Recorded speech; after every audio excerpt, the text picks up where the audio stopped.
Hey everyone, welcome to Film Rush. This is a weekly podcast where two cousins get together and talk about movies. My name is Logan Vaughn, and joining me today is my cousin John. Hey everyone, I'm John Vaughn. Thanks for joining us on the podcast.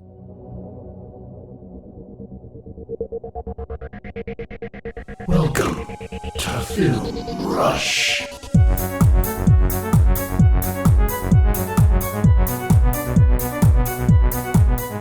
Welcome back to the podcast, all you beautiful bastard and bastettes. It's been a wonderful week, and it's going to get even better because now we're all together, and we have a little bit of news. It depends on where you're listening to us on right now, on whether or not you're in on it, because as you all know, we're on iTunes, we're on Spotify, we're on SoundCloud, but Logan, we're now also talking to YouTube right now. Oh, I thought you were going to tell them that we're now reviewing fanny packs instead of films. Oh, yeah, no, that was the backup plan. When this crashes and burns, okay, cool. We're going to do a fanny pack podcast. What am I going to do with all these notes about the best fanny packs to wear in 2020 then? Just use them for your own shopping list.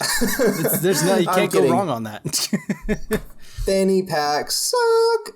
But yes, we're on YouTube, and that's super awesome. And John put a lot of really hard work into that, and I did absolutely nothing. And it's really, really cool to see. So thank you, John, for getting our content on YouTube. I mean, I've always wanted to be a YouTuber, sort of, kind of, even though it's kind of a scary landscape. Same. But, you know, if anyone listening to us right now would mind following us on any of those other platforms I listen to, by the way, Spotify, SoundCloud, iTunes, that'd be a grand help. But also subscribe to us here on YouTube. We'd love to have more interactions and be able to expand content, but we don't really know what content people would like from us if we don't hear from you guys. So we would like to hear from you if you have any ideas on what you'd want to hear from us, because we don't really want to do just anything else that all the other YouTubers do. You know, like, we don't want to rip off anyone else's content. We want you guys to work with us on, just when you listen to us and I want to know their opinion on this or that. We'd love to work with you on that and to provide that content. Otherwise, thank you for listening, and we're excited for this week on Film Rush. It's another podcast episode, obviously. If you could see the runtime, you could tell this is a normal time. So I guess we're going to get into it, starting with movies, as always. So let's get on mine. And I'm going to recommend one that's a little bit spicy. Not many people will agree with me on this one. I'm recommending, kind of, Tron Legacy. You say spicy, sir, and I say bland, sir. Well, yeah, it depends on like what side of the controversial spectrum you're talking about here. Yes, Tron Legacy was not the most popular movie in 2010. It was kind of a wet fart of an attempt to continue a franchise that no one had asked for Disney to continue. But I was a little toasty one night. It was late, but it was the weekend, and I wanted to watch something that was kind of a visual spectacle, but also kind of something I was familiar with. So I just turned on Tron Legacy on Disney Plus one night, and I was like, you know what? I'm kind of digging this. Like, there's obvious problems with the movie. The pacing is kind of wonky, and the characterization isn't always fantastic. But, you know, it's got a 6 score, it's got great production design, and it deals with some weighty ideas while not really having the time, or I think the permission, to follow through, because it is Disney. I'm not exactly sure if Disney was really prepared to really see this project all the way through, as they should have. But Logan, what I enjoyed it. Logan, do you remember watching this? What do you think of Tron Legacy? It was definitely a fad movie. It was one of those that me and all my high school friends saw, and none of us thought that it was like the most awesome stuff out there, but sure, the music and the fighting was awesome. Yeah. Like, we dug that in high school. I particularly remember that at the church that I went to, we it was a pretty small church, and the smaller your church is, the more power you have as an individual. So me and my friends in our 15-person youth group, we would often hang out in the youth room, and we would have somewhere along the way, our youth group got a big box of frisbees, and they were disc frisbees, so they were hollow in the middle, and they were just like the rings in Tron Legacy. Oh yeah. And so we would hijack the PA system in the youth room, and we would play the soundtrack to this movie, and we would just do dodgeball with those frisbees all the time. Yeah, so I get it. Yeah. I have a warm, gooey place in my heart for this movie. What's the main guy's name? Sam? Yes. The boy is Sam Flynn, and the dad is Kevin Flynn. Yeah. So I really dug him. I thought that he was really Garrett Hedlund. I thought he was really, really good in this role. I still think they could make a third Tron and it'd be the best of them. Yeah, there's rumors rumbling that Disney's looking at making a third right now. And I think it's called, I heard like a test title, not Tron, just straight up, because we've got Tron from like, what, the 80s? 82. And then we've got, Tron Legacy from 2010. I think the next one's going to be Tron, oh boy, I can't remember, so I just kind of flubbed that one. But yeah, there are rumors about a third one, but they're so minor that we're looking at maybe a decade out before we really see a actual product if it ends up going anywhere. Huge issues with the villain of the movie. The villain of the movie, Clue, is just terrible. The CGI like super army that he has, it's just completely ridiculous. I thought the world was a lot of fun. The disc fighting was the best part. The light bike stuff was really, really cool. There's a pretty okay like space battle at the end with a couple of ships in flight. And it was all right. It really could have been a lot better. But you nailed it on the head when you said it's the score and the production values. This is one of those like turn your brain off and you just have fun kind of experiences. Oh yeah, yes, definitely. I think I've even I'd have to look at my Letterboxd. I'm pretty sure I've seen this twice in the last like year, maybe 2 years, just because it's kind of one of those. All right, I want to put this on late at night and fall asleep right at the halfway point when it gets boring kind of movies for me. Well, the thing is, like, yeah, you're right. Clue's CG was difficult. It was difficult to look at. But, I mean, to be fair, this was at the very beginning of what now Marvel does with de-aging. So, like, you had to start somewhere. It was always going to be shit when they first started doing it, and now it's fantastic. But, like, it's going to start out being bad, and it just happened to be Tron Legacy that started, or at least was one of the early attempters of that technology. And I found an article, by the way, by digitalspy.com that was released on the 7th of this month. So it's pretty recent. That is recent. And it says that because of Disney Plus, a completed, confirmed third script was made and may be possible because of Disney Plus. So it may just be a Disney Plus original. There's definitely talks. I could see that. With Daft Punk. Daft Punk is interested in coming back and doing the score again for the continuation. And there are rumors that Jared Leto was slated to be in the reboot, but that's probably the fuzziest part of the whole thing right now. But yes, there is an idea to do it, and Joseph Kosinski would come back to direct the third one as well. Right now he's busy on post-production for Top Gun Maverick. He's got kind of an interesting director list. He only has 7 director credits. Very much so. But he has Taco Bell Web of Fries video short in his director slate. Which, I mean, I remember that video short being out on the internet, and okay, I guess he got paid. It's just a little interesting. I have no familiarity with that. But otherwise, people will know him from Tron Legacy and Tom Cruise's Oblivion, which is why I think he's doing, or did, Maverick. I think him and Tom Cruise probably hit it off, and so Tom Cruise was like, come make Maverick with me. Which is... He's got something else big next, doesn't he? That's the only thing next on his IMDb list. It just says he's in post-production on that right now. I thought he was picked for some big project that was coming up in the future, but maybe... It may not be listed on his IMDb yet if he's just in talks for it right now. Yeah, I can't remember what it was.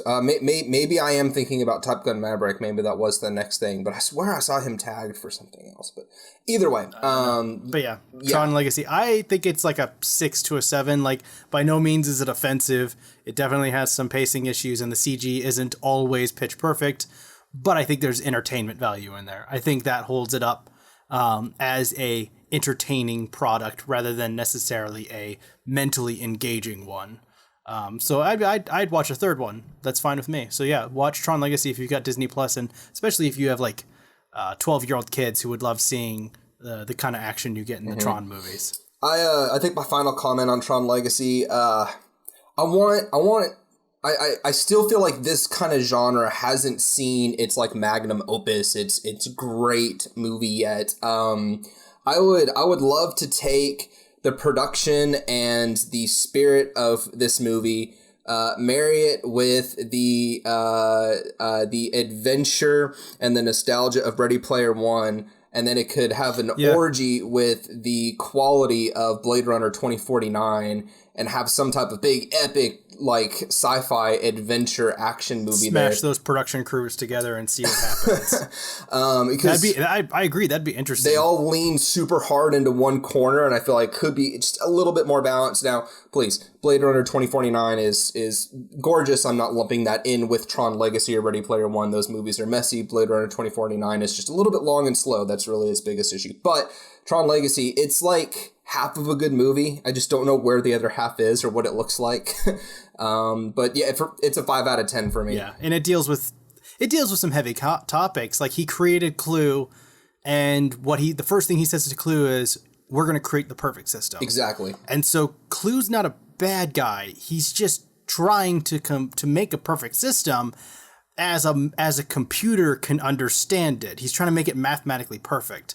So just because it doesn't align with what his creator wanted, that makes him the bad guy, which I think is an interesting idea, but I don't think Tron Legacy had the chops or even the support to follow through with that kind of a philosophical idea, even though it is interesting on paper. Yeah, I agree with you. It ended up reading like, man creates a machine to save the world or improve the world. The machine ends up deciding, I must destroy Earth, or I must destroy it just felt like another Skynet to save the world. Like, Skynet, Ultron, like, yeah. So it could have been something, but maybe we got to wait for the third one for it to be anything. But anyway, that brings us to your side of the topic, Logan, your movies. What have you got this week? All right, so I have a pair that I will be discussing today, the original movie and the sequel.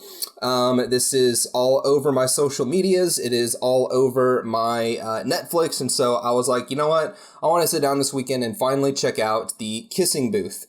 I am a little bit of a sucker for your teen, high school, coming of age, rom-com type movie. I've seen more of them than I probably would like to admit on Film Rush. But for a guy who has a lot of Star Wars tattoos, I can still fuck with The Kissing Booth.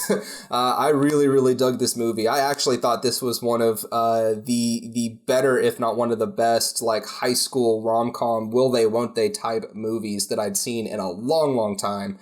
I think I'm probably going to like this movie more than your average person. It's got a 6.0 on the IMDb, and I am pulling it up on the Rotten Tomatoes. Rotten Tomatoes. Okay. There's only 12 reviews, so I can't take it seriously, but it has a 17%. From the critics or the fans? Critics. From the fans, Okay. It's a 58%. So 17 from critics and 58. So that's still pretty harsh. Yeah. Oh, for sure. From a review perspective. Yes. So this is one of those, I'm going to plant my flag on this hill and I don't fucking care kind of moments. Mow me down, I don't care.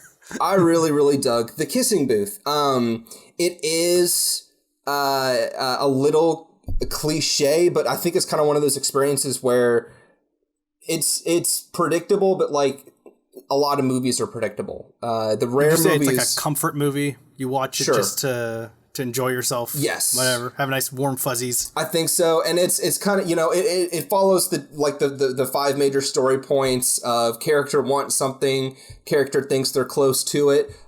It's taken away from the character.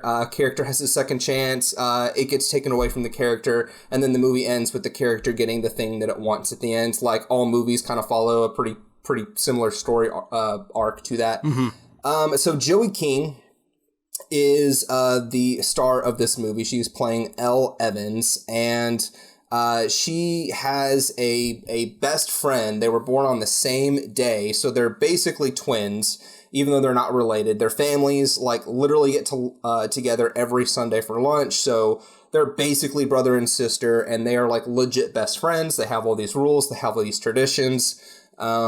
But one of the rules that they have is that she can't ever fall in love with his older brother, who is one of the sexiest dudes alive, Jacob Elordi, who I mentioned a couple of weeks ago as the perfect guy to play Terry McGinnis in Batman Begins. Batman Beyond, sorry.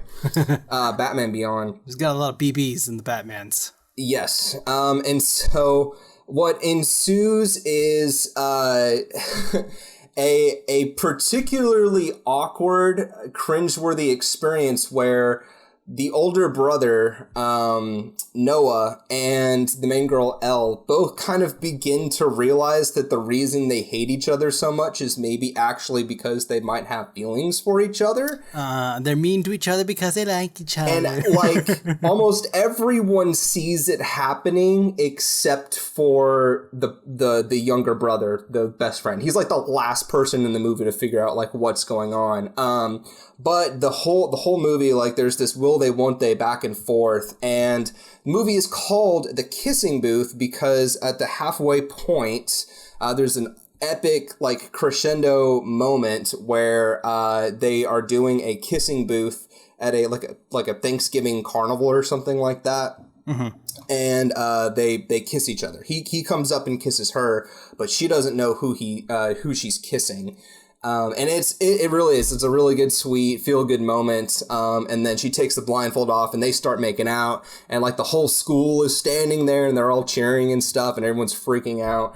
And it's just a really good relationship. It's kind of one of those things where everyone in their life is seeing it happen, but they disapprove. Like, he's the jock who likes to get laid a lot. She's the sweet little innocent girl who's never kissed a boy or had a boyfriend. So of course the super hot football quarterback jock dude is not the right one for her, but they would have something else to say about stereotypes.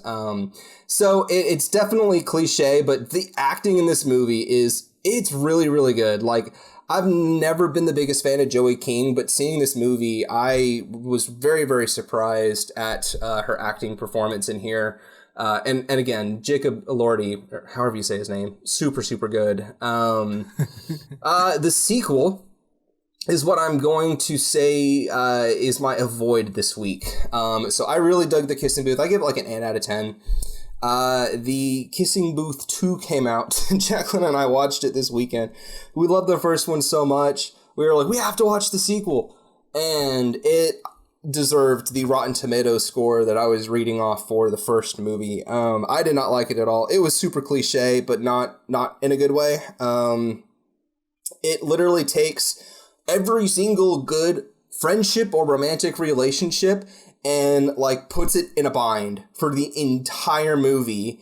And every single situation is just full of anxiety. And there's this, there's a dinner halfway through the movie that I swear rivals the cringeworthiness of the dinner party in The Office. Because it is just so full of tension and awkwardness. But everyone in this movie is annoyed at the other person. They're all angry. They're all upset. And of course, at the end, one by one, all the couples figure everything out and all the friendships get back together. And it was very, very dissatisfying. So I'm going to say if you kind of get the vibe of what I'm going for here, definitely check out the first Kissing Booth movie. I'm not going to sit here and say it's going to be my top 10 of 2018 or anything like that. Like, gosh, no. But I do think it is one of the better Netflix movies out there. I do think that I would prefer it over something like Always Be My Maybe or To All the Boys I Loved Before. There was just a little bit more of a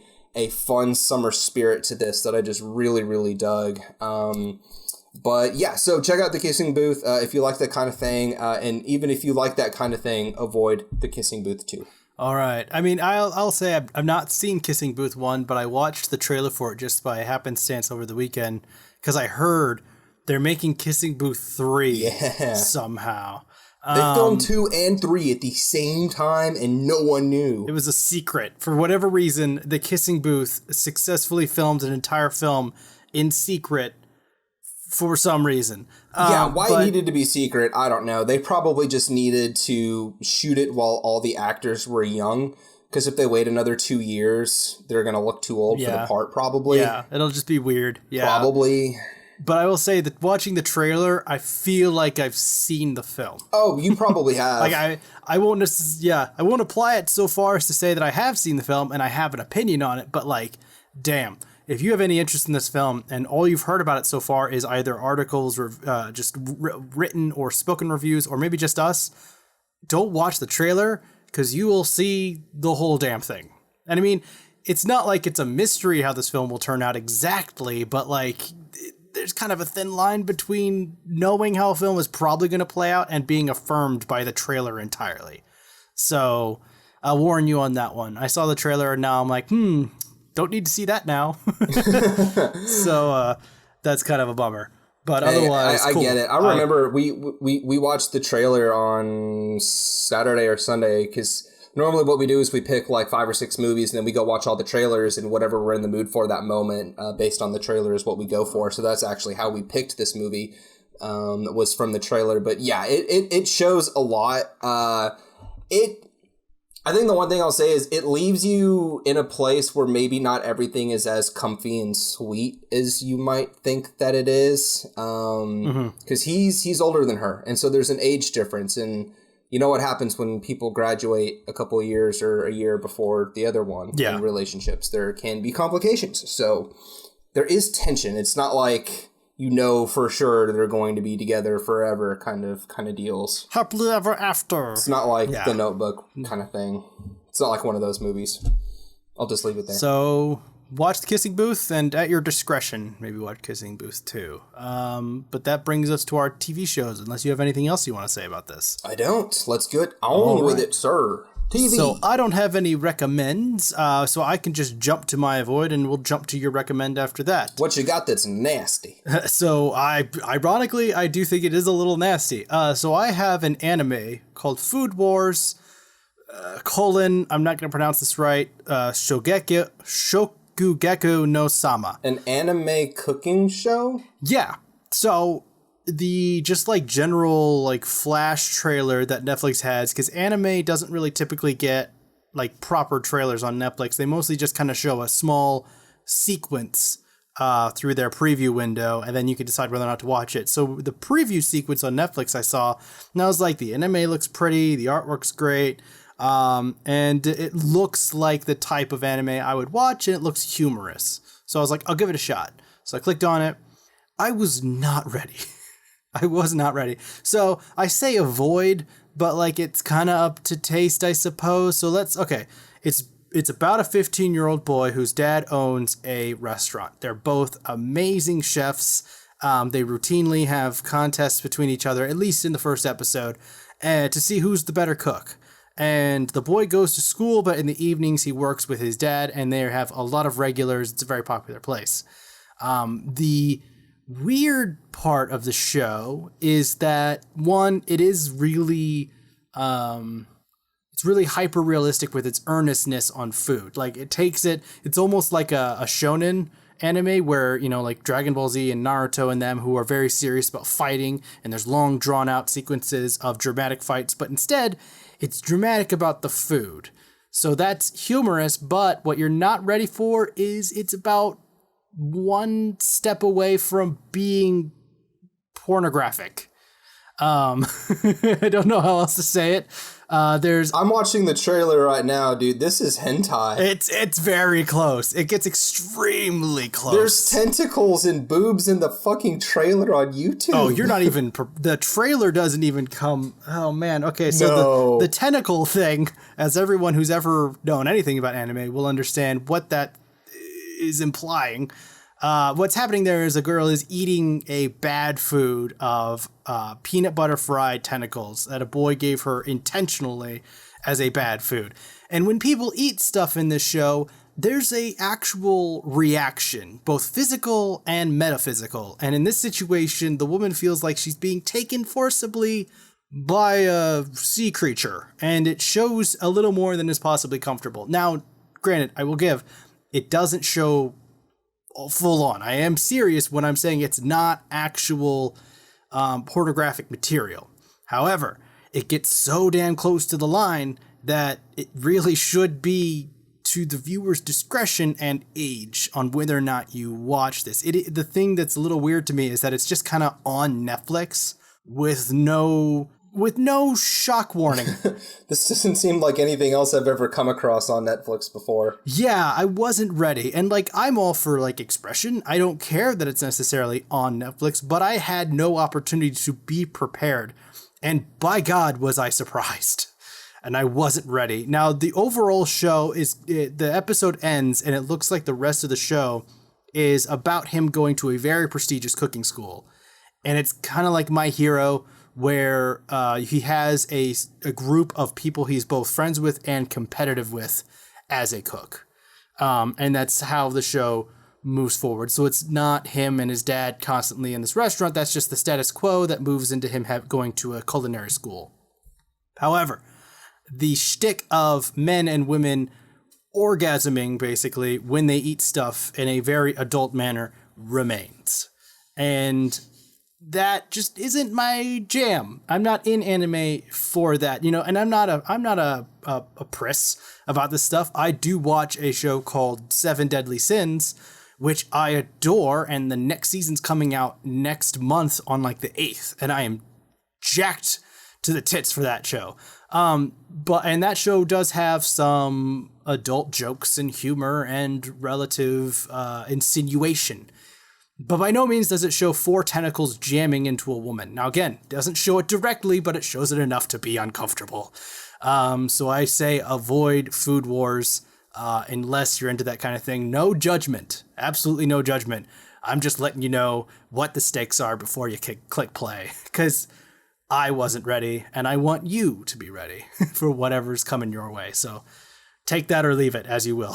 Man, I am glad for our friendship's sake this is in your avoid section. I genuinely don't know how to respond if you were like, "You've got to see this, Logan. It's right up your alley." Show, I'd be like, oh. Watch it with your wife. Like, okay, like I watch Game of Thrones. Like I watch shows that have stuff in them, but that is adult material. Yeah, like we're not uptight about this stuff. No, but that particular area is a little bit past my both my comfort zone and interest zone.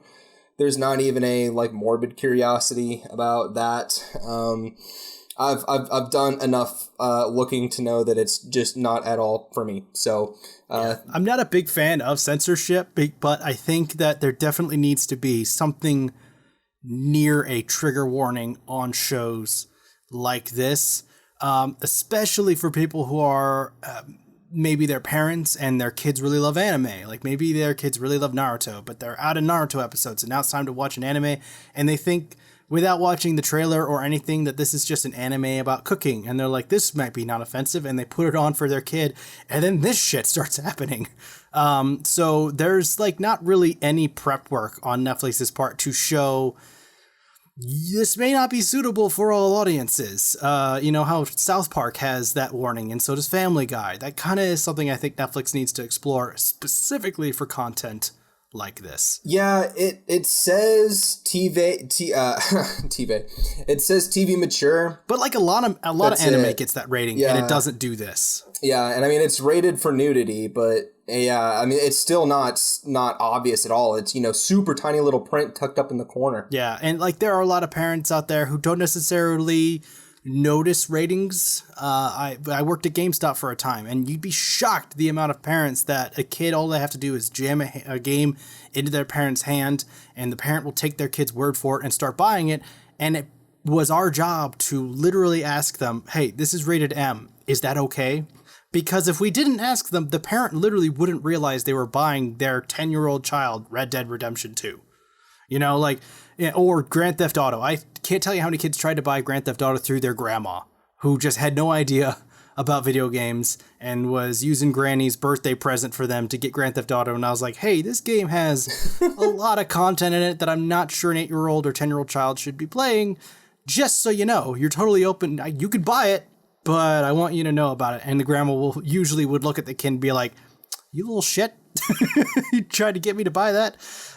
So yeah, that's hilarious. That's definitely something that Netflix, I think, needs to consider. So if you're listening to this, Netflix, and I know you are, maybe consider a format change on shows that go a little beyond the area of just regular mature. But that's my avoid. I grew up watching 24. That was the first major like full TV drama type show that I really got into, other than like your Home Improvements and Jeopardies and Wheel of Fortune, you know. That was the first show that I got into, and there's a lot of torture in that show. Yeah. Like full on like chained up torture scenes. Straight up waterboarding, electrocution. Yes. And like those episodes, they'd either have rape or that have like sex scenes or that have torture. Like they always start off with like a viewer discretion is advised, like type of page. And I grew up used to that, and now it kind of just makes sense. Like the last show I remember seeing that kind of thing in was 13 Reasons Why. There's 2 episodes, or at least 1 episode that has a viewer discretion is advised. There is a brutal rape scene, or you know whatever it is they say. Yeah. But I do wish that was more commonplace. The last comment that I'll make: Sometimes a product will literally go out of its way to say you're going to see dicks, you're going to see balls, you're going to see inappropriate stuff. This is not for children.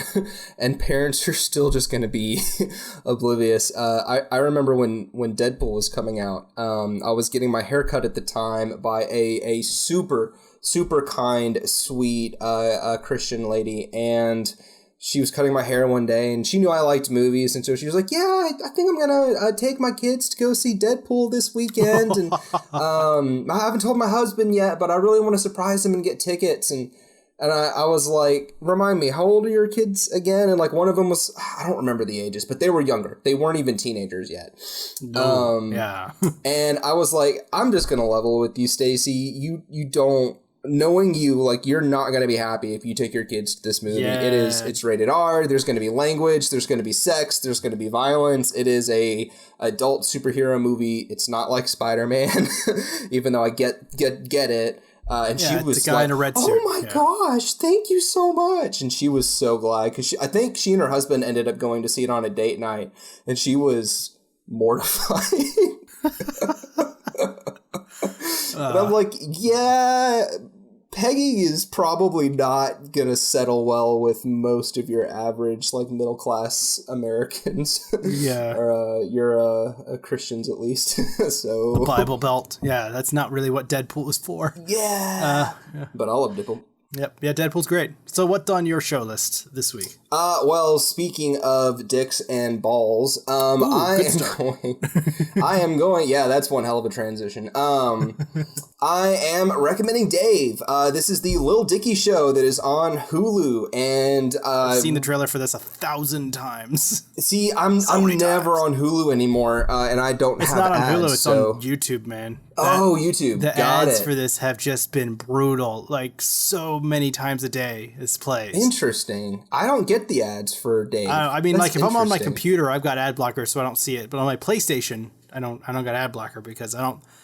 Off the top of my head, I don't think PlayStation offers an ad blocker, so I get that ad so many times. In my ad, I just hear Little Dicky, call me Dave, Little Dicky. It's just over and over again. And I'm just like, oh my god, I get it. It's a show called Dave. Move on.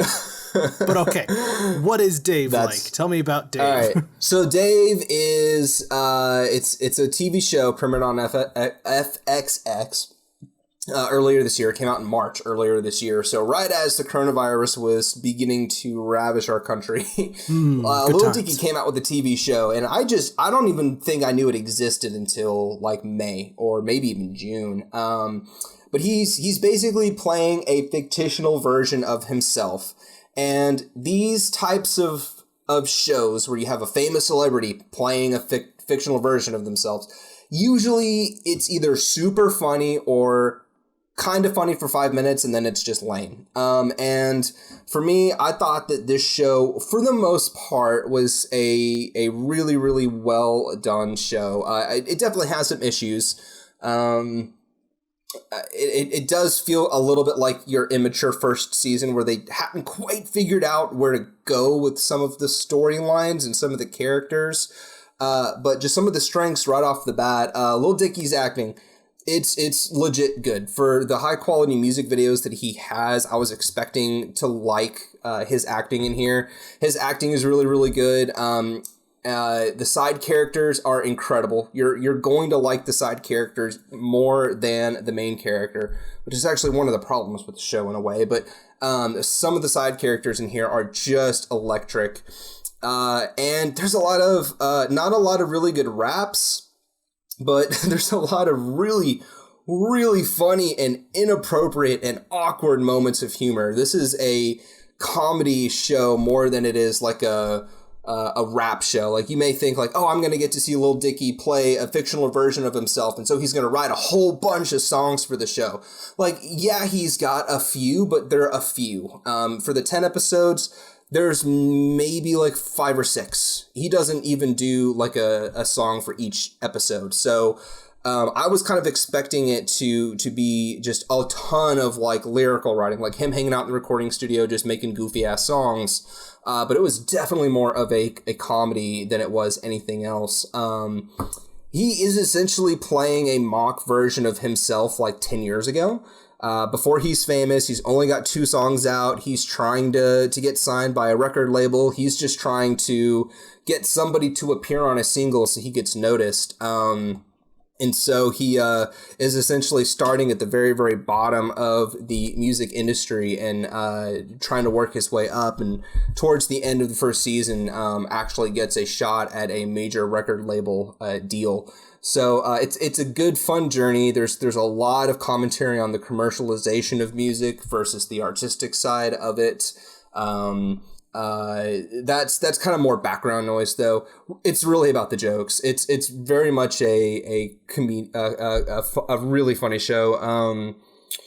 I would say this is not the same type of humor as BoJack Horseman, but I think that if you like those types of shows, if you like your BoJacks and your Archers and your Bob's Burgers, this is similar in a way that you could appreciate it. I think it would be kind of like if you took that late night adult animated vibe and mashed it with something like Masters of None, the Aziz Ansari show. I think that's kind of what you would get out of this. But I really dug it. A couple of issues with it. I mean, Lil Dicky he can be a really immature prick sometimes.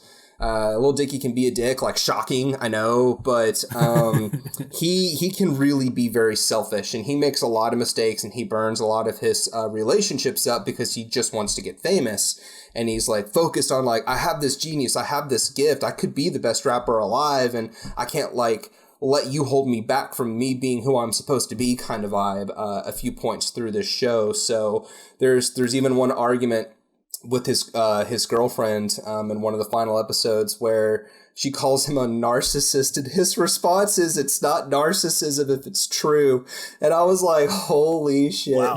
Yeah, that's a comeback. That's definitely a comeback. But the lyricism and the wordplay, even in just the normal script of the show, sometimes it's not like they rhyme in the whole show or anything like that. It's not like a Hamilton where they speak easy or anything. But there are some moments that kind of have some good energy and some good flow. So I laughed a lot. There's one episode on sex that is probably the most uncomfortable I think I have ever been in any TV show that I have ever seen. If you're uncomfortable, there's no way in hell that I wouldn't explode. He has some sexual insecurities. His character has some birth defects with his penis, which is why he goes by Lil Dicky. Unfortunate. Yeah, and I won't spoil it because you just have to hear him explain what the defect is himself. So I won't spoil that, but it is so uncomfortable to hear him explain it, and he is so ashamed of it that he's with his girlfriend for a long, long time before he actually tells her about his insecurity and about the birth defect. And so there's a super awkward moment where she's like, what is the deal? And he's like, he just explodes. He's like, I have this, I have that. This is the problem. And so then they try to explore each other's like fetishes. And oh my gosh, it is so uncomfortable, but just like your mouth will be agape and you won't know whether to laugh or whether to like go wash your eyeballs out with soap. But I really enjoyed it. I thought Dave was pretty solid. Again, I'm not going to sit here and say that it was high quality, but I did think Dave was great. I can't wait to see the next season. Just anything Lil Dicky writes, it really, I love his writing and his flow. So being able to dive into that world was a lot of fun. And if you have not seen his music video to Pillow Talk, go check that out on YouTube, because that is my favorite content by Lil Dicky ever. A lot of celebrity cameos. You'll see Benny Blanc, you'll see Justin Bieber, you'll see a whole bunch of famous rappers in Lil Dicky. So I would definitely recommend checking it out. It's a really good late night fun watch. Interesting. It doesn't sound 100% up my alley, but maybe I'll give the first episode a go someday down the road. But if that sounds like it's up your alley, y'all, I'm sure it's on Hulu, right? Hulu, yes, sir. Yes, that's on Hulu. So if you guys, I mean, Disney Plus offers this bundle deal. If you have Disney Plus, you can get Disney Plus and Hulu and ESPN2, I think, for like $12.99 a month. So if that sounds like something you're interested in, you can have that. Otherwise, check this out if you've got Hulu. But that will bring us to our individual report section. But before we get there, we want to feature a podcast real quick for y'all, just to see if it's anything you might be interested in. We're here to show you what movies and TV shows that might entertain you, but I think it's also important to see if there's any podcasts out there that would entertain you in addition to ours. So we'll see you back here in just a few seconds. Your time is valuable. Here at Dungeon Digressions, we encourage you to make every second count. Why spend minutes of your life listening to epic adventures, exploring new worlds, and getting lost in amazing story arcs and relatable character growth when you could be doing your daily routine every day, all day? Who especially wants to hear a bunch of gnomes chaotically traversing the world? They're filthy, whiny, don't understand magic, and are just seen as ugly kids. We're not kids. At least spend your precious moments listening to another fine podcast like this one you're currently enjoying. Good choice. And ignore this tumultuous group of gnomes guaranteeing their deathy fate. Well done. Don't listen. No matter what. DungeonDigressions.com. All right, welcome back, everyone. We hope that sounded at least a little interesting to you. We always feature a podcast every week, so you never know what you're going to get. But anyway, that brings us to our individual reports. So this is where we report on movies that we assigned each other the previous week to watch and to review here on the show. And then we assign each other new movies to continue this vicious, brutal cycle. So Logan, I guess I'm going to report on mine since we just finished up with Dave. Yeah, makes sense. Dinner for Schmucks. Not good. This movie blew chugs, dude. Oh my god, I got an hour and 10 minutes into an hour and 50 comedy film, and I just couldn't go any further. I didn't want to give up. Like I felt bad, and I was trying to laugh, but damn, it's Steve Carell as his character Brick, basically from Anchorman, but on steroids.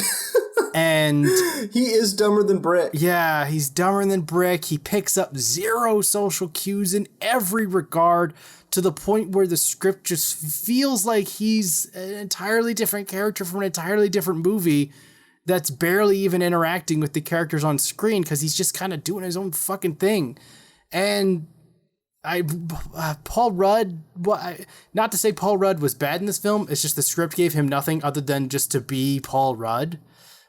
He was just the flustered everyman in this film, and that's all it was. And it was the generic plot where him and his girlfriend at the beginning are already on a little bit of shaky ground, and shit gets even shakier. And because I didn't finish it, I couldn't tell you if they get back on stable ground, because my god, I did not give a shit about that relationship. It already felt like a non-relationship to me at the beginning anyway, because she seemed like a pretentious bitch that just didn't want to say yes to his proposal that he constantly gave over and over again, and his character was breaking his back to overextend himself financially, and then viciously attack a possible promotion in order to afford the lifestyle he's trying to provide this woman that he wants to marry, who doesn't want to marry him back, but yet gets mad that he's possibly cheating on her. And then she runs off to this weird weird artist's ranch to hang out and hide from him. Jermaine Clement's Jermaine Clement's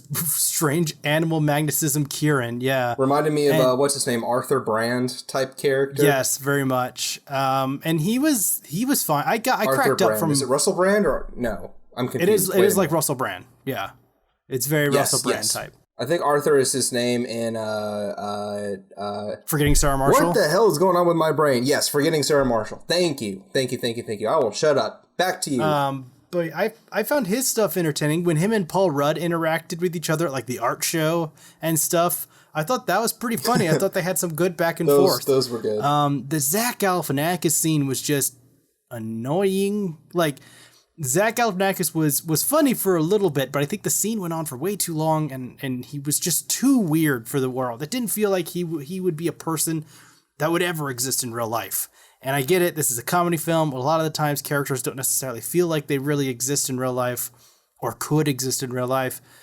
But like, this is coming from the guy who loves I Love You Man, Pineapple Express, role models. You know, I'm not a stranger to movies that have unrealistic events and characters existing in a seemingly similar world to our own and accepting it and laughing at it. But god damn, Dinner for Schmucks was just so cringy and painful to watch. They introduced the stalker girlfriend, which should have just been cut entirely. Oh, that was the worst part of the movie, dude. Every single bit with her was just painful and annoying and overly sexualized and violent and weird and uncomfortable. I didn't like it. They underused several actors. Nick Kroll was barely in this movie at all. Kristen Schaal, who most people will know as Louise, I believe, from Bob's Burgers, or Mabel Pines from Gravity Falls. She's a hilarious comedic actor, and she's barely used in this at all as well. Bruce Greenwood is just a generic douchebag, financial Mongol boss who's just straight-laced and annoying and kind of pretentious douche. And I mean, I'm not saying that's Bruce Greenwood's type, but like, it didn't challenge him by any means. And Steve Carell was just fucking annoying. I mean, there were some sympathetic aspects of his character where you find out about his ex-wife and the ramifications of him and Zach Galifianakis' work relationship in relation to his ex-wife.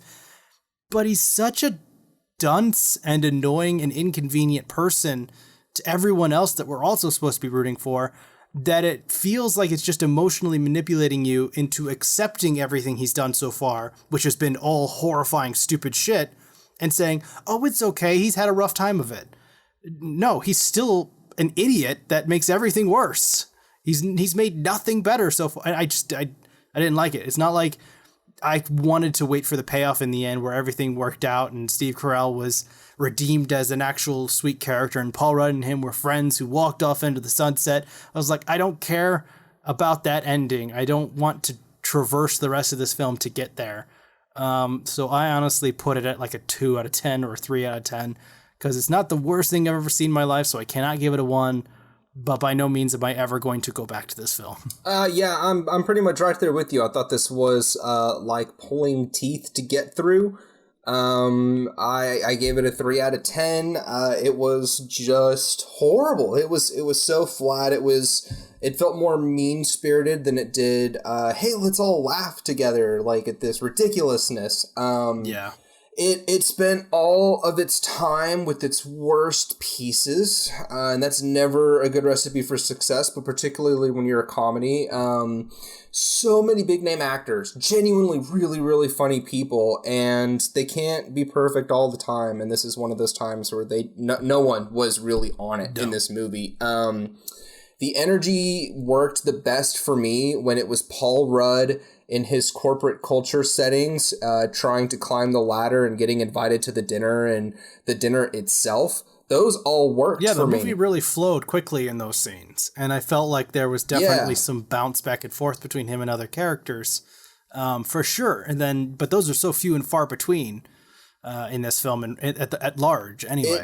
It's that First off, it's not a dinner for schmucks. They say idiots in the movie. They never say schmucks. Like, if you're gonna say dinner for, like, you know, or call it like dinner for winners, because that's what they called it in the movie too. So I hated the schmuck part of the title. Like, whatever. I also hated that they only put it there because it's a funny word. I guess. Schmuck. It sounds like fuck. So, Yeah. we don't actually get to the dinner until like the last 15, 20 minutes of the movie.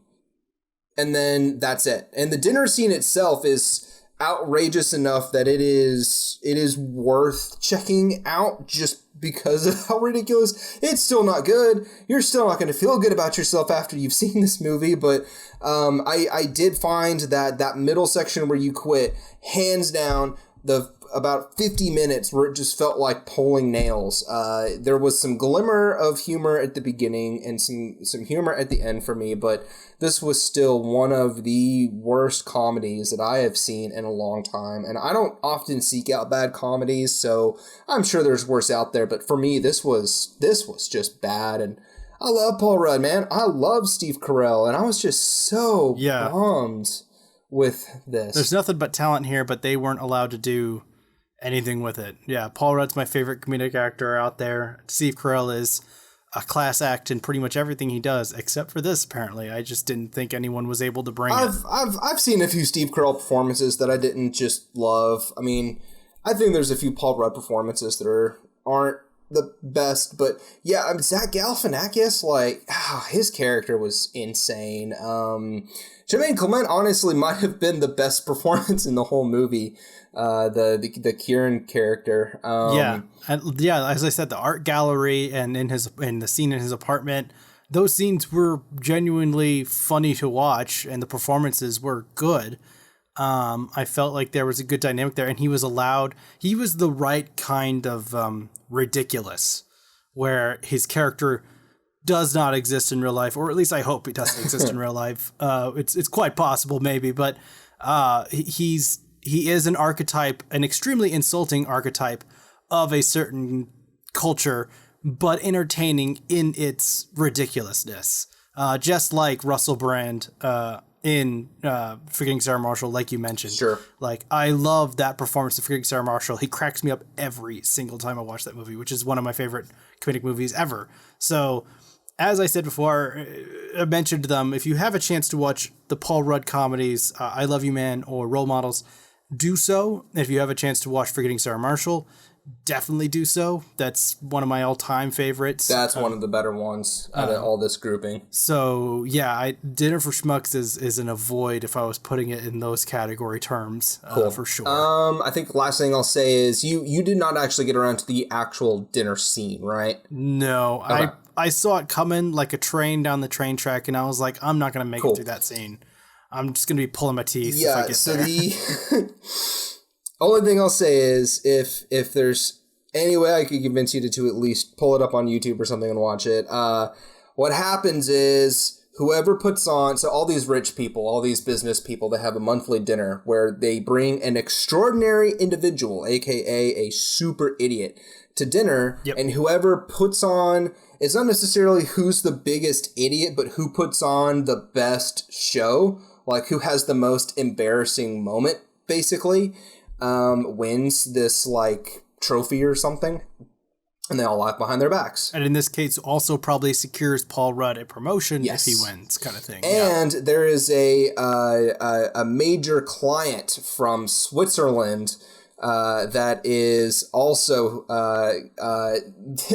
there's this super rich dude. He's got like $100 million, and they're trying to woo him as the client.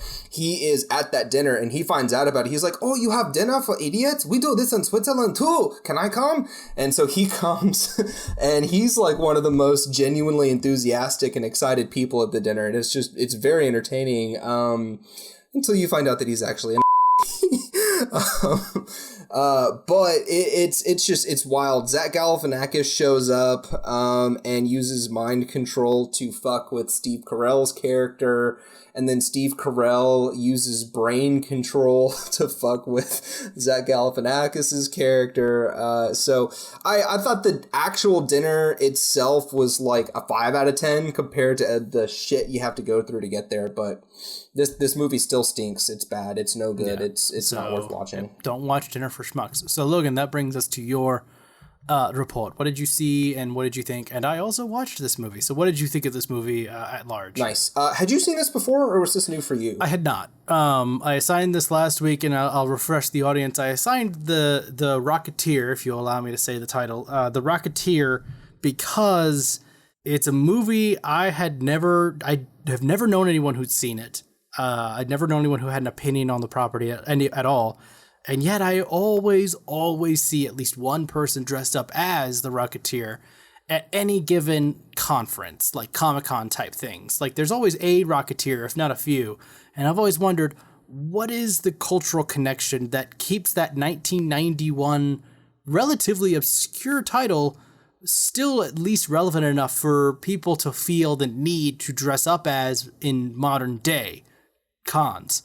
So I wanted to assign you to that and find out why. All right. So The Rocketeer. This is a 1991 movie directed by Joe Johnston. We talked about him ad nauseum last week. A young airplane pilot is sort of caught up in this ridiculous moment where he's flying a ship, or he's flying a ship. He's test piloting a plane that hopefully will help him and his buddies make a whole bunch of money. And while he's piloting that plane, this has got like a very like 1950s vibe to it. A whole bunch of like mafia goons are being chased by the FBI in old town car type things, and they're shooting Tommy guns at each other. And some bullets accidentally blow the plane down, and he crash lands. And there's this whole big mix up at the very beginning of the movie, and the bad guys, the mafia guys, stash this jetpack in the plane, and one of the planes in the hangar. And it turns out it's this young pilot's plane, and he finds it, and it is a working jetpack. He tries it on and actually figures out that he can fly. But what he doesn't realize is that this jetpack is at the very, very, very center of a big giant. I don't know how to explain this. It's basically the big giant cusp of preventing World War III, I think. World War II. This is after World War II, right? No, it's in 1939. Oh, is it? It's in 39. So this is set during World War II. They're knee deep in World War II. Oh, okay. Yeah. All right. Yeah, okay, cool. So that makes a lot more sense. So it's the Americans versus the Nazis. The Nazis are building jetpacks, and so the Americans are trying to build jetpacks, and there's, all this spy stuff going on that you don't really find out about until the second half of the movie, but that is context for why you might check out the movie, because I swear, if you watch the trailer, this looks like some direct-to-DVD bullshit. Like, the trailer does not look good. But this movie actually turned out to be much more sweet and high-spirited and, I think, innovative than I realized it was going to be.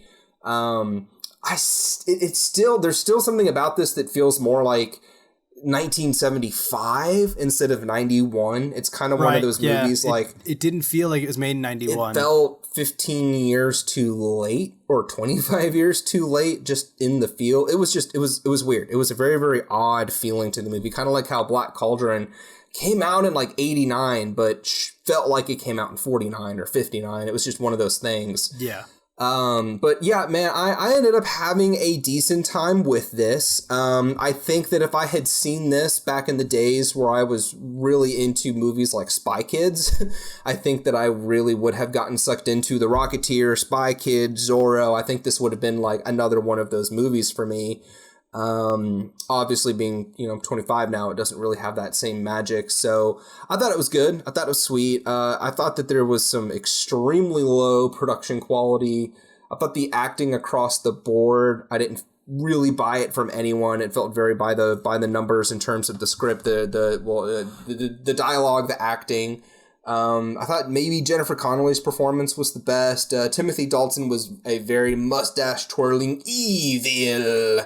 He was, yeah. He did not bring what I was expecting from Timothy Dalton at all. Yeah, I still enjoyed it. He's still fun. Yeah, he's extremely good looking and has that kind of tall, dark, and handsome, and that wide grin that kind of makes you want to take your clothes off, but also do I trust this Shiver guy? at the same time. Yes, Yeah. shiver, yes.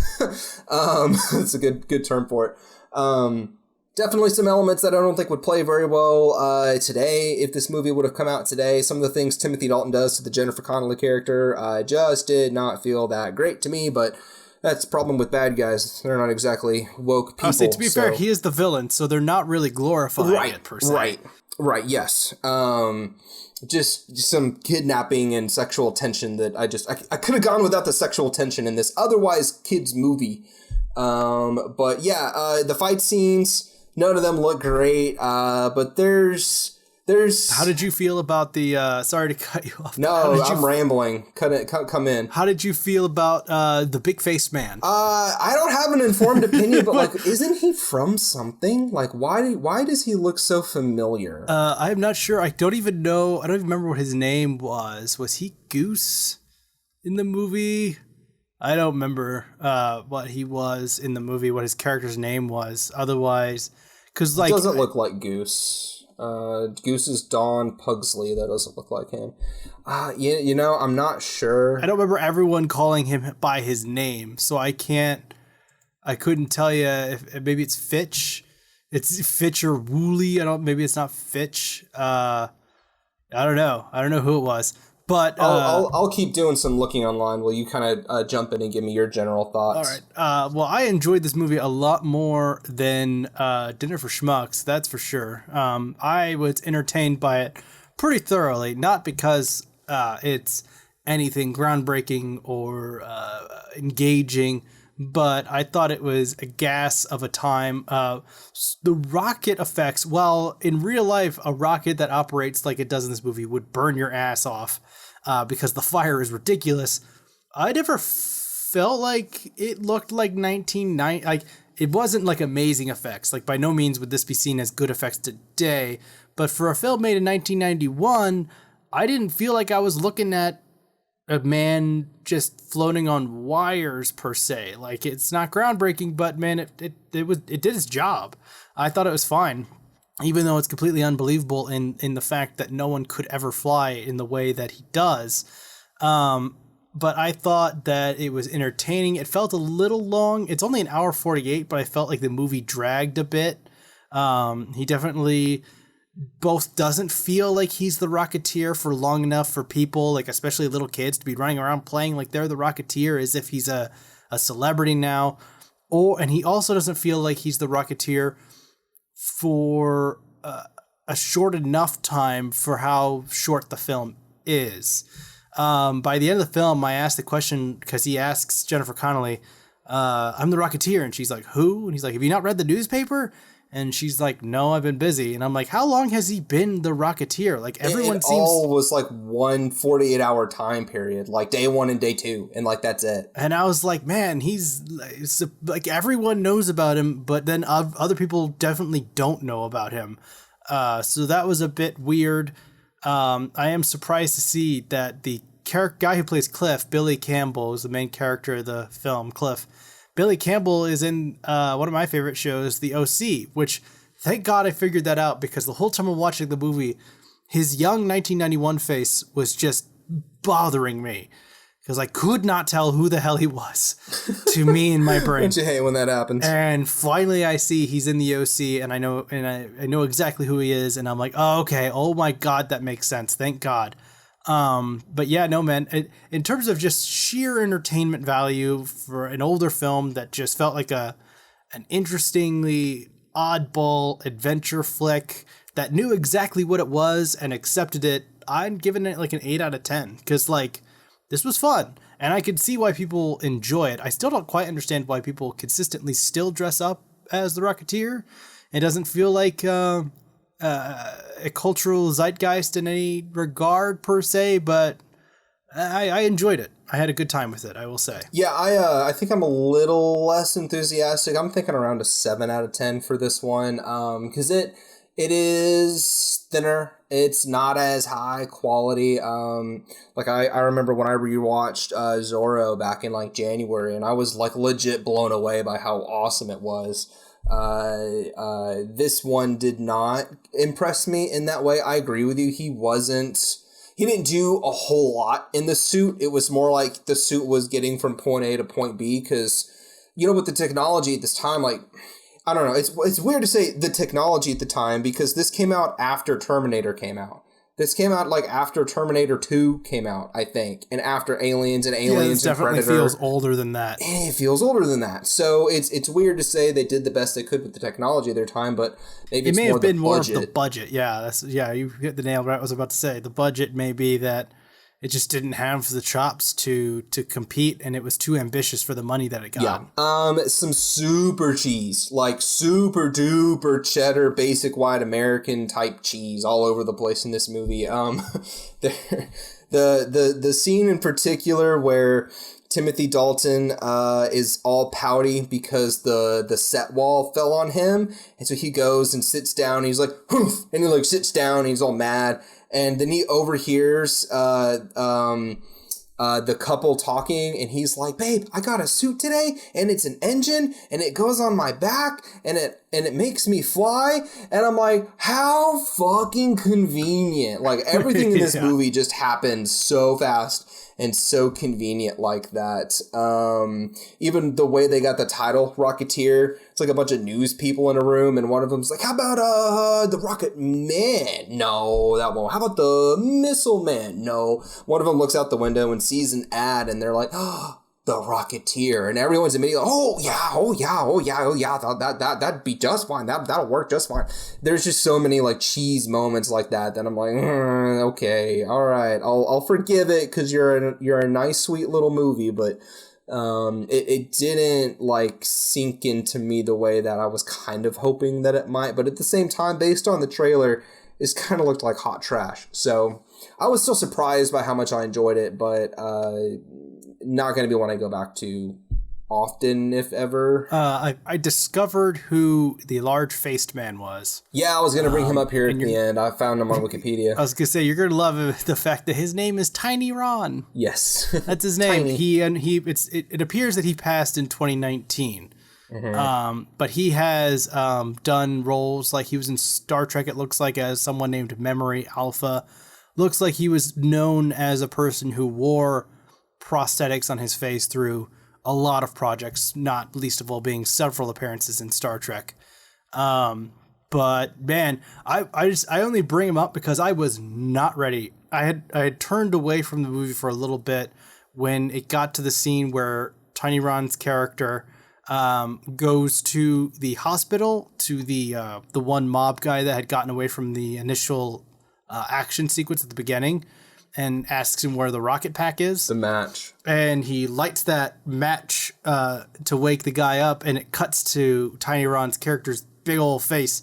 And I just happened to look back over at the television right at that moment, and I was like, oh my God, there's the man with the very large face. I wasn't ready for it. I didn't know we were in that kind of movie. And then, I mean, he's kind of an oddball in this film.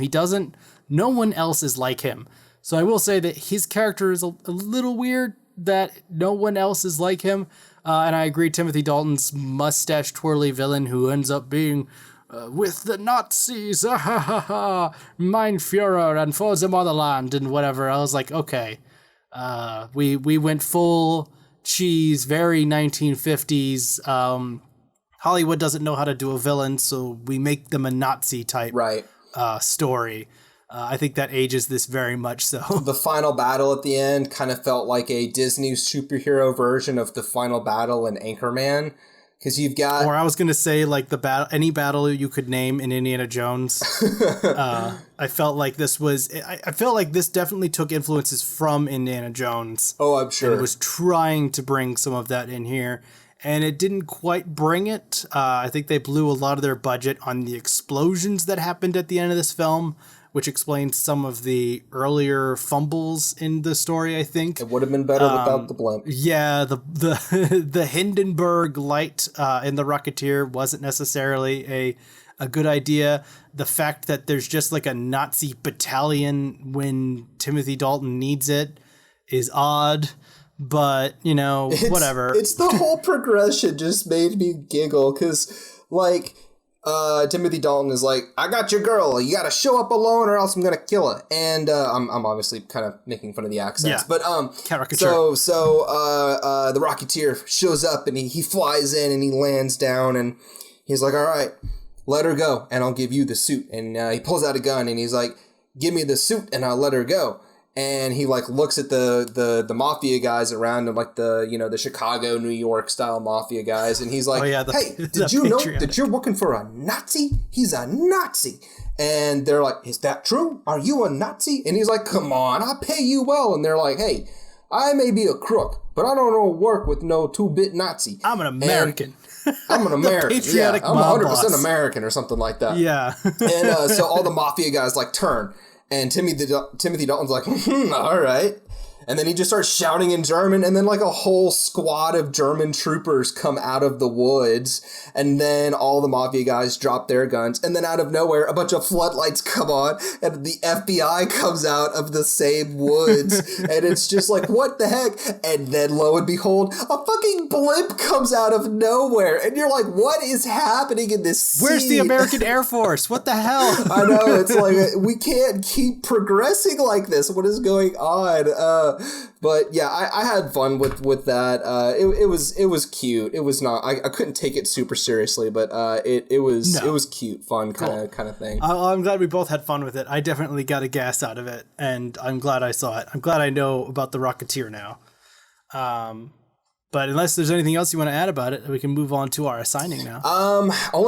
Tiny Ron, he was in Police Squad, he was in Naked Gun, he was in Roadhouse, he was in Ace Ventura, Pet Detective, and I think that's where I recognized him from, was Ace Ventura, Pet Detective, but... I can't recall off the top of my head where he is in that. You know, it's been a while. I'm having a hard time placing his face, but it's a very, very hard face to forget. Very memorable. That's true. He definitely leaned into his looks, and it worked for him. He got a lot of work, so like, power to him. I'm glad he found his place in life. I have no ill will about that.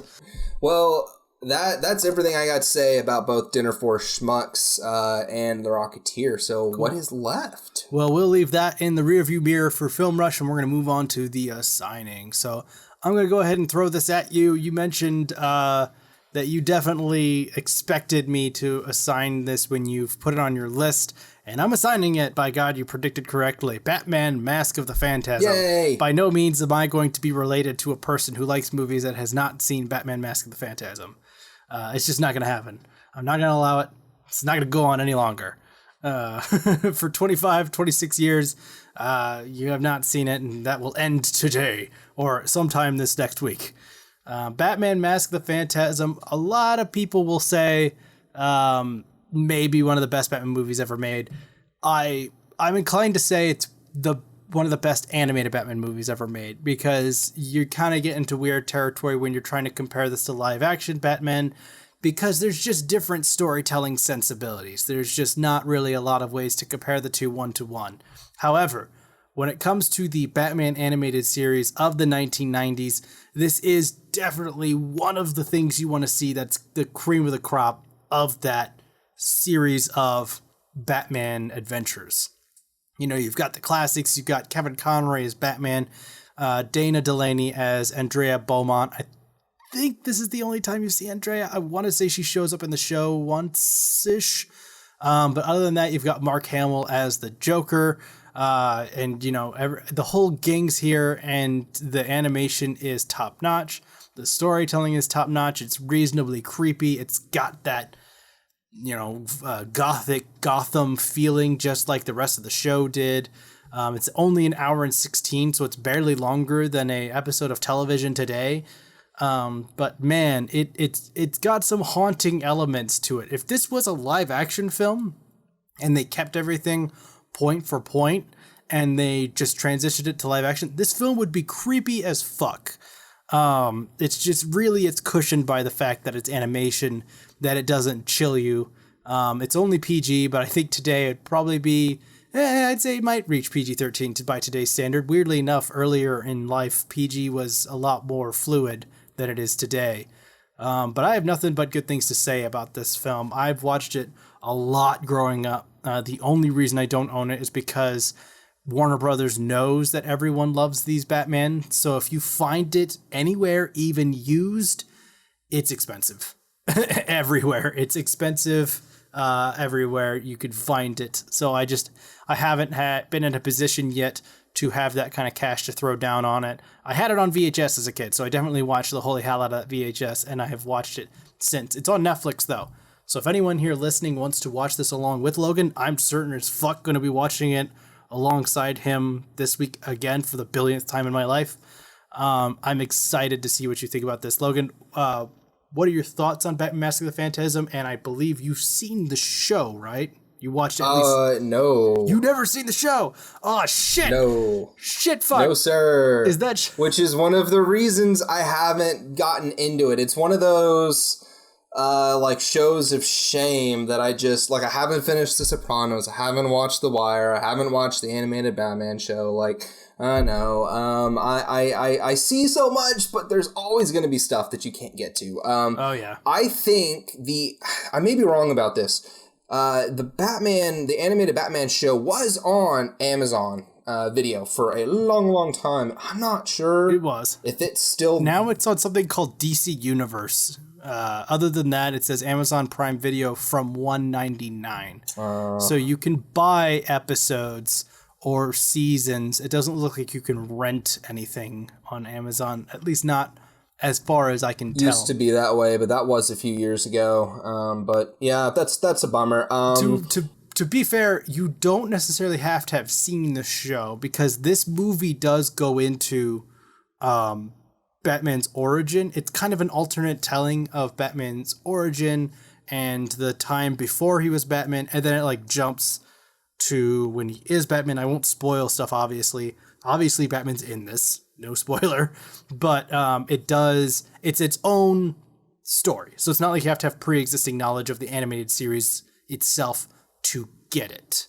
I'm just saying, I'm ashamed that you've not seen the show. That's all. No big deal. Yeah, it's one of those shows I've wanted to see. It's never been one of the more accessible shows. No, they've definitely kept it weirdly under lock and key, and I don't know why. Yes, I've never had access to, and it's possible I have seen some of it, but I don't think I have. I'm super well versed in the Justice League animated series from the early 2000s and the Justice League Unlimited. Like I'm very, very familiar with those series, and I've seen a big chunk of the Justice League and the Batman animated movies. There are a lot on HBO Max. Oh yes, a lot on HBO Max that I have not seen. There's a lot in general, but haven't seen Batman Gotham Knight. I have not seen Batman versus Robin, Batman and Harley Quinn.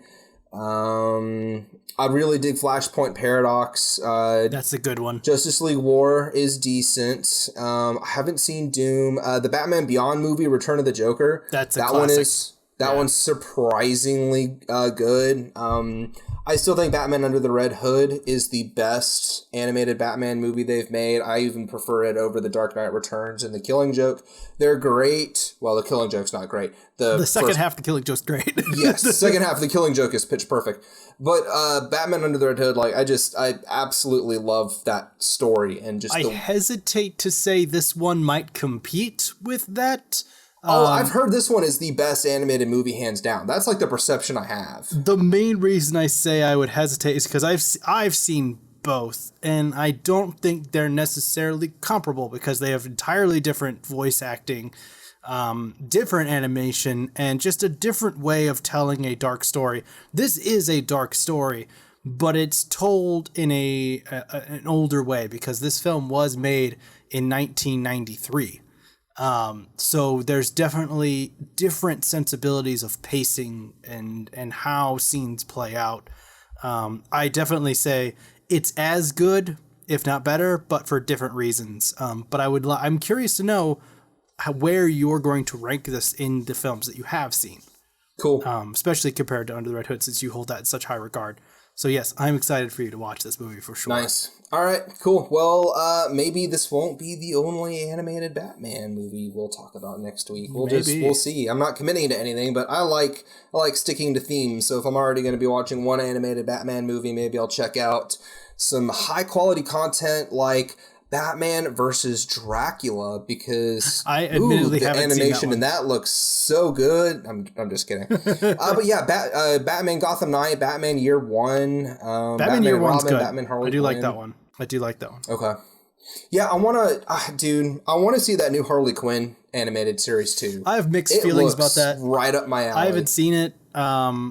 Nothing I've seen of promotional material has moved me to check it out. But I don't know. Maybe. Yeah, the ads have worked for me, but I don't know anything about it. Yeah, it just seems like an odd tone to take with Batman, but maybe it works. I don't know. I've not heard anyone bitch about it, so I haven't heard anyone praise it either. Sure. So it's interesting. I don't know. They touted like, you know, HBO Max is coming out. There's going to be like all this DC content on there, and there's even like a DC icon, like a category you can click on, and they've got some stuff on here. Like they've got Teen Titans, they've got Doom Patrol, but they don't have the Swamp Thing. They don't have the Batman animated show. They don't have some of those like the live action Teen Titans show. Some of those like DC app type content pieces that I thought I was going to be able to check out, because if they were on here, I would have watched them by now. But they're not, and I'm just not going to go out there and buy the DC app thing because I have not heard anyone say anything positive about it.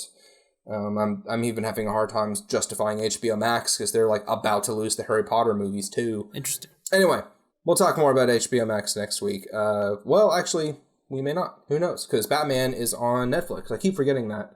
Cool. Batman Mask of the Phantasm. I'm excited to check it out. I will stop rambling and give you back at the controls because I just lost it. Well, I will throw them right back at you. What am I seeing this next week? What am I watching? Oh, yeah. I kind of have to do this, too. Throwing them right back at your face. Right. All right. So I wanted to throw something your way that was a little bit more on the higher quality side, especially because Dinner for Schmucks just... sucked. Have to say something. I mentioned in our last episode, my wife saw that John had not seen Dinner for Schmucks. Then she was like, "You haven't seen it either." So my wife is the reason why John and I both had to sit through that crap fest.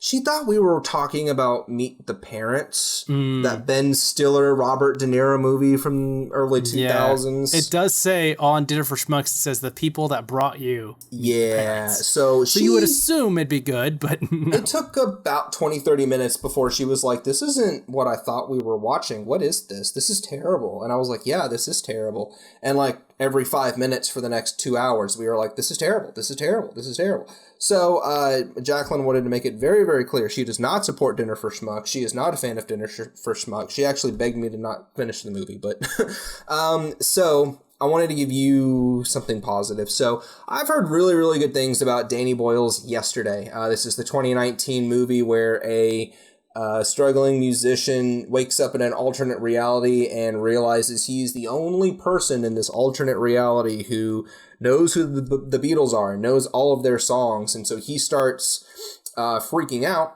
and realizes he can capitalize on this opportunity. He can basically be as big as the Beatles were, and kind of share that music, share that love with the world while also getting super rich and famous for it. And I just, it's not a premise that hooked me, but this has gotten some really strong reviews. I've heard a lot of people talk very pleasantly about this movie. I'm not super familiar with anyone in it. Danny Boyle is more miss than hit for me, I think. I will say I enjoyed Steve Jobs, which was Danny Boyle. Actually, is it the Jobs that I liked? There were two. Oh, yes, it is the one I liked. It's the one with Michael Fassbender. Yes. So, yes, he's got that going for him. I liked that movie a lot. Yeah, he did direct the Fassbender one. Yeah, he's got some really strong content on his page. Slumdog Millionaire, man. That's the one that I can't get into that one. That one just is not super good. And then you've got that 2011 Frankenstein thing that just I've seen the trailer. It just does not seem to settle well. But 28 Days Later, that one's all right. But anyway, this is not about Danny Boyle. This is about yesterday. So I honestly, I don't know that I'll watch this one with you. I may kind of just let you see this and tell me what you think about it, because I'm curious, but I'm a little hesitant to pull the trigger just because I'm not the biggest Beatles fan. So I'm a little bit nervous to watch a movie that's all about sucking the Beatles' dicks when I personally am just not the biggest fan. It could maybe name 5 or 10 songs, but I'm by no means an expert. I do like Lil James. Lil James and Danny Boyle would probably be the 2 reasons that I would check this out. But Yesterday from 2019 is your homework for this week. Interesting. I this has been on my radar for a while. I've wanted to watch it because I am a big fan of the Beatles. They are one of my earlier attachments to music in life. I listened to a lot of their content, specifically from the Hard Day's Night album, from the Revolver album, the White album. I liked Twist and Shout, all Shout and Help and all those. I listened to everything, even the weirder parts of the Beatles' existence. I've listened to every single bit of it. So hearing it in a film with this premise, because it's odd to think about, it's an alternate universe where the Beatles never existed and he's the only one who remembers, and so he can play the music and pretend like it's his music. But it's also in modern day, in that sense, where the Beatles were popular because of the time period they were in, and so their music was different. But would the Beatles work today if they had never existed back then? Because now their music isn't really seen as all that groundbreaking in comparison to what now exists. I'm not sure if that's where this film goes at all. Because, it may just assume that the Beatles would be popular at any time period ever because they are the Beatles. Who knows? But I'm curious. It looks like it's pretty humorous, and it looks like it can be heartwarming. Again, but I don't know. The genre is listed as comedy, fantasy, music. So I don't really know what to take from that smattering of genres. So I'm curious about this one. I'm looking forward to being able to get a handle on it, maybe. Cool. Yeah, definitely check it out. I am not going to sit here and commit. I like watching movies with you. I'm not going to commit to watching this one. I may check it out, but there's so many other things. I kind of went through several of the major platforms and kind of updated my watch list and realized how much shit is just sitting there for me to watch. And I've kind of been chiding myself for rewatching The Office over the last 2 weeks because, I've seen that. I can quote it. I live it. I can breathe it. But I've played all my video games out now. I beat The Last of Us Part 2. I beat Jedi Fallen Order, and I made a commitment to Jacqueline that I'm going to stay away from new video games for 3 months just because I literally, my sleep score, I went from, instead of getting 6 hours and 45 minutes on average to getting about 5 hours and 15 minutes on average. And probably eat into it a little bit. Yeah. I never will get 8 hours of sleep. That's just not who I am as a person, but you can't be everything you need to be when I'm running off 5 hours. So video games are out, movies are back in. You're going to have a lot of hot shit coming over the next couple of weeks for me. Hey, you never know though. Next week, PS Plus is bringing out Modern Warfare 2 Remaster for the free game.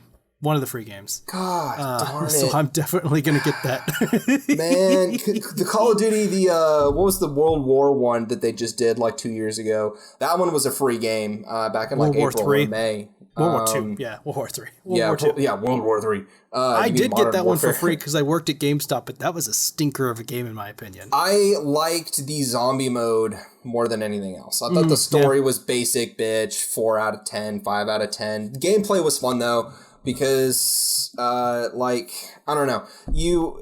I get lost in these modern action games. I can't keep up with the across map sniping and everything. I can't. Yeah, I can't do it. My skills froze when I was 16, and they've never gotten better. I play everything on easy these days. I'm there for the story. I'm not good, and so it was fun to actually jump back into I can use an M1 Garand and a Tommy gun and a knife, and that's it. Okay, I can actually do something with this game. But well, yeah, I'm excited for Modern Warfare 2 remastered because that one, story-wise, I enjoyed it. It's a classic in the Call of Duty lineup, so I'm ready for that one. Sorry to burst your 3-month bubble. No, but you're hey, fine. it's free. You could just put it in your library, and it will sit there for as long as you need it to. Yeah, and I told Jacqueline I wouldn't. This is Modern Warfare 2. This is like the remaster, right? Yes, this is the remaster. A new game. This is just So I'm not going to be playing a new game. I've already played this game. Yeah, I'm just replaying. So loophole. I told her I would replay games, but I wouldn't start a new one. So I'm not stepping out of my bounds here. I'm breaking still a the man of rules. my word, son. You're right there in the rules. You're not breaking them at all. All right. Perfect. I'm glad we could find that. First Modern Warfare is still my favorite, but I'll play the second one. It's pretty solid. Second one's close, man. I love the second one. But yeah, that's the end of the episode, everybody. We have done our reports. We have told you about shows, and we've told you about movies, and we have also told you about all the fantastic platforms we're on. But damned if I'm not going to be guilty about telling you about them again. We are on Spotify. If you're listening to us on Spotify, please give us a follow. If you're listening to us on SoundCloud, follow. iTunes, follow. We will love you forever. This is something we do every single week, and so we would love to have you every single week, or whenever you can get the time to tune in to find out if there's any content on the streaming services that we've got that you'd be interested in watching. And YouTube, you guys out there, we're so excited to be here with you. We're looking to bring out more additional content onto YouTube eventually, in addition to just the podcast. What shape that will take, we'll find out. It's kind of a feeling it out sort of situation. But if you would subscribe to us to follow us along with this journey and influence it yourself and have a hand in how we end up exploring this landscape, would be fantastic, and we'd love to have you subscribe and hit the bell, as all YouTubers say, because if we upload, we want you to know about it for whenever you can tune in on that content, and we're excited to move forward with you and with everyone else out there. So thank you for tuning in and listening all the way to the end of the episode. Logan, take us out with a heartfelt goodbye. Goodbye, everyone. That sounded more orgasmic than heartfelt. That was... Whew. Hey, you know what? Sometimes orgasms are heartfelt. Man. All right, I'm gonna go eat some food and come. The food anime really screwed the episode up. Yeah, just watch the Lil Dicky sex episode and then we can talk. But this was an awesome episode, everybody. Thanks for letting us chew about movies with you guys. So take it easy, and we'll see you next week. We'll see you there.